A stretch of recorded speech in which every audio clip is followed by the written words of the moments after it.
لبیک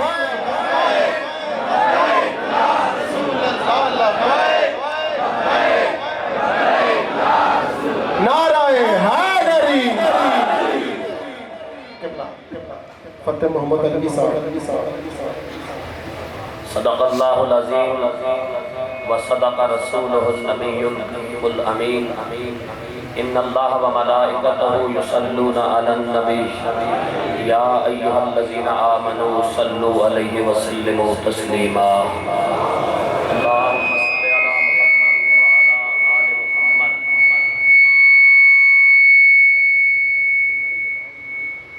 كما صليت على إبراهيم وعلى آل إبراهيم إنك حميد مجيد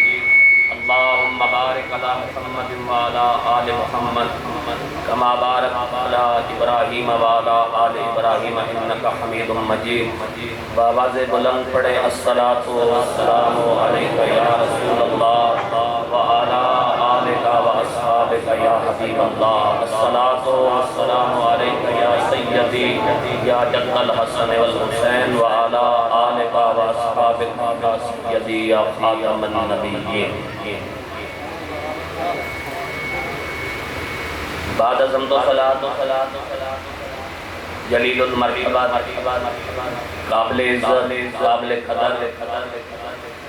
جمیع وارثان منبر و محراب علماء کرام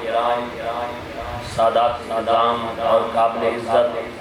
شرکائے بز السلام علیکم ورحمۃ اللہ وبرکاتہ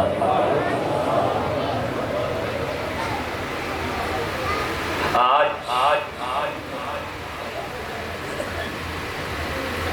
16 محرم الحرام 1445 ہجری بمطابق 4 اگست 2020 بروز جمعۃ المبارک نماز مغرب ہم یہاں مرکز اہل سنت جامعہ حلیمہ سعدیہ للبنات پٹک میں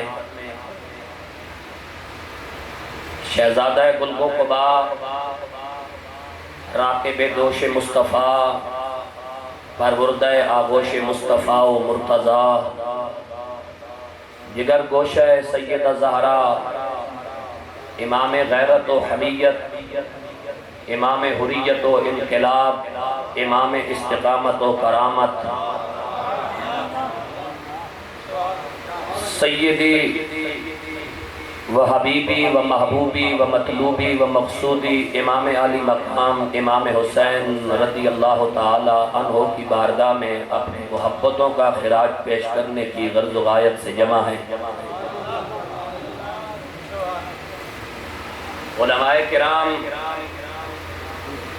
کی ایک کثیر تعداد اور علماء آل و اصحاب رضوان اللہ تعالی علیہ اجمعین کی ایک کثیر تعداد آج کی اس پرنور اور ایمان افروز محفل کی زینت ہے مہرہ شریف سے سند المدرسین استاد میاں حاجی صاحب رحمت اللہ تعالی علیہ کے لخت جگر برادرم صاحبزادہ محمد علی مہروی صاحب نلہٹ کی مرکزی مسجد کے خطیب محترم برادرم علامہ قاری منظور احمد چشتی صاحب اور ڈیسیوں وارثان منبر و محراب برادرم عزت مآب علامہ قاری محمد حنیف چشتی صاحب پرنسپل مدیر و متولی ادارہ حاضہ کی خوبصورت دعوت پر آج کی اس باعزت نشست میں شریک ہیں ہمارے درمیان جتنی دیر بھی سلسلہ گفتگو جاری رہے گا اس کا تعلق صرف قرآن مجید کی آیات کے ساتھ ہوگا اور قرآن مجید کی آیات کی روشنی میں ہم سفر کرتے ہوئے امام علی مقام امام حسین رضی اللہ تعالی عنہ کی لگائے گئے غیرت کے درخت کے نیچے جا کر اختتام کریں گے۔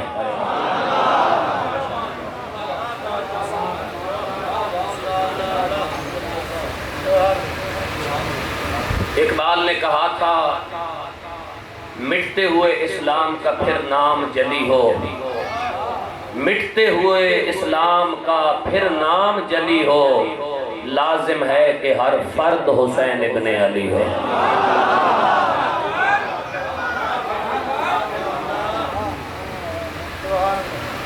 ماشاءاللہ برادرم عزت مآب جناب قاری لال محمد فاروقی صاحب خوبصورت انداز میں آج کی اس محفل کی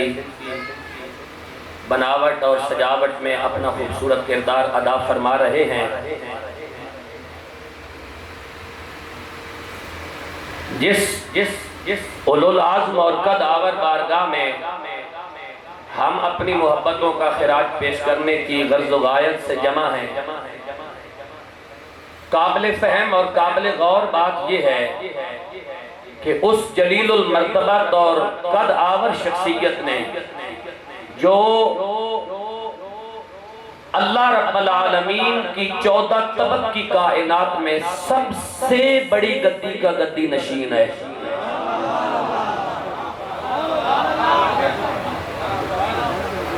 جو 14 طبق کی کائنات میں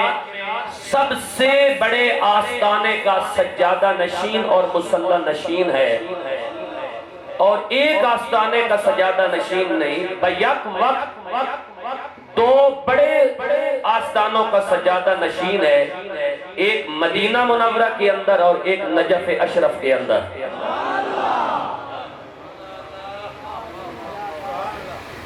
اتنا بڑا سجادہ نشین مکہ مکرمہ سے کربلائے معلی تک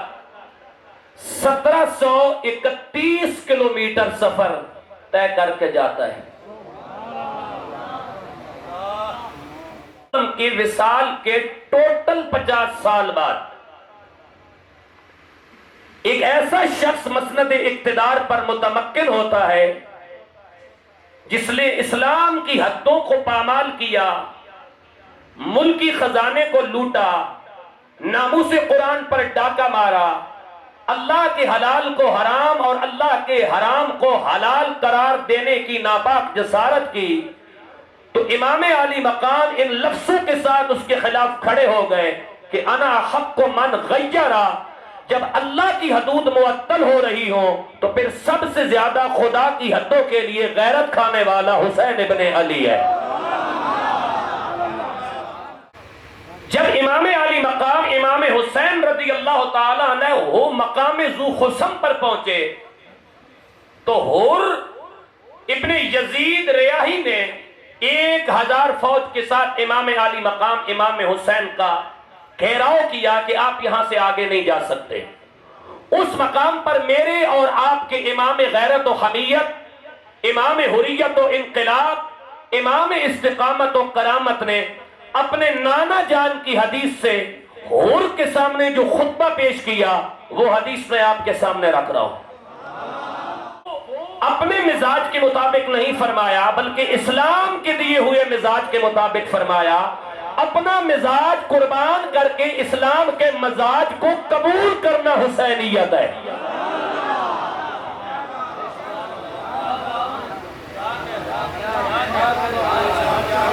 اپنی طبیعت کو قربان کر کے شریعت کے تقاضوں پر عمل کر لینا حسینیت ہے۔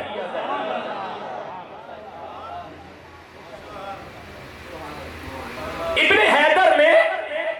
اقبال نے کہا تھا نا، اللہ سے کرے دور تو تعلیم بھی فتنہ، املاک بھی اولاد بھی جاگیر بھی فتنہ، نہ حق کے لیے اٹھے تو شمشیر بھی فتنہ، شمشیر ہی کیا نعرہ تکبیر بھی فتنہ۔ جو تعلیم آپ کو در حسینیت اور در رسول تک نہ لے جا سکے، جو تعلیم اس امت کو غیرت حسینی نہ دے سکے، وہ تعلیم نہیں، وہ فتنہ ہے۔ تعلیم وہی ہوگی جو امت کی سوئی غیرت کو جگا کر حسینی کردار کے لیے کھڑا کر دے گی۔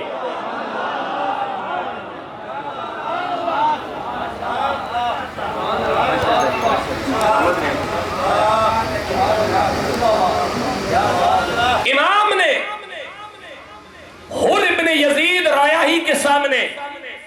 جو خطبہ حدیث رسول سے پیش کیا، آپ تیار ہیں تو میں حدیث آپ کی سماعتوں کے حوالے کروں۔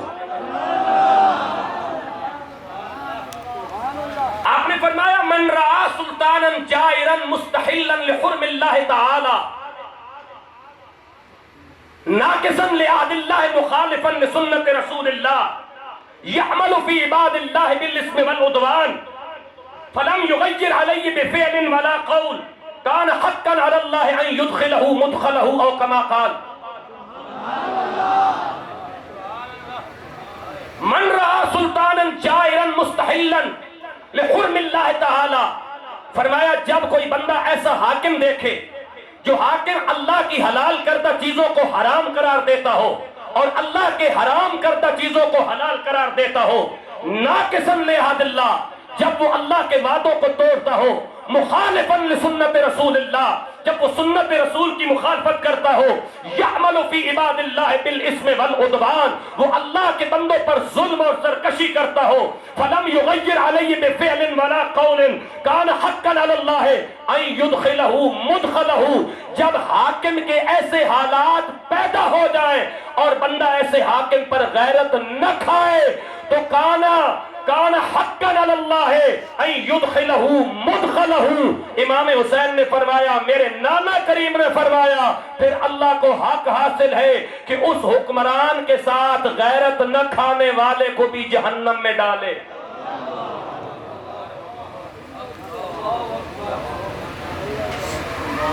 کربلا کا مقصد سمجھ آ گیا اس حدیث کے ذریعے؟ جب کربلا کا مقصد سمجھ آ گیا تو اب ذرا اپنے دل پہ ہاتھ رکھ، سنجیدہ ہو، اپنی ذہنی سطح اور ذہنی معیار کو بلند کر۔ اب اس حدیث کی شرح کوئی شیخ الحدیث اور محدث نہیں کر رہا، اس حدیث کی شرح خود وہ کر رہا ہے جو اس نبی کی فکر کا اعلیٰ وارث ہے۔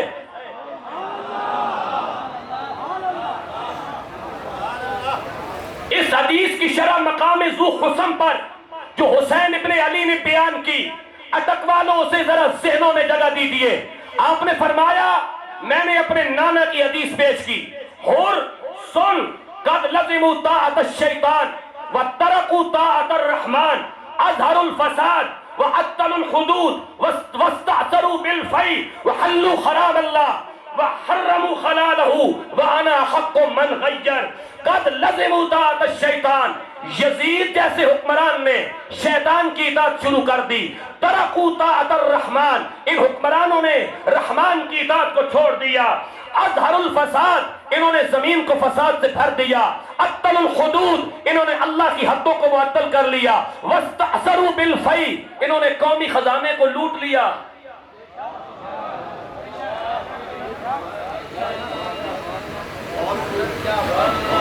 میں توجہ چاہوں گا، میرا باشعور اجتماع میں وارث اللہ کا حرام حلال قرار دیا جا رہا ہے، انا حق من غیر، میں سب سے زیادہ غیرت والا ہوں۔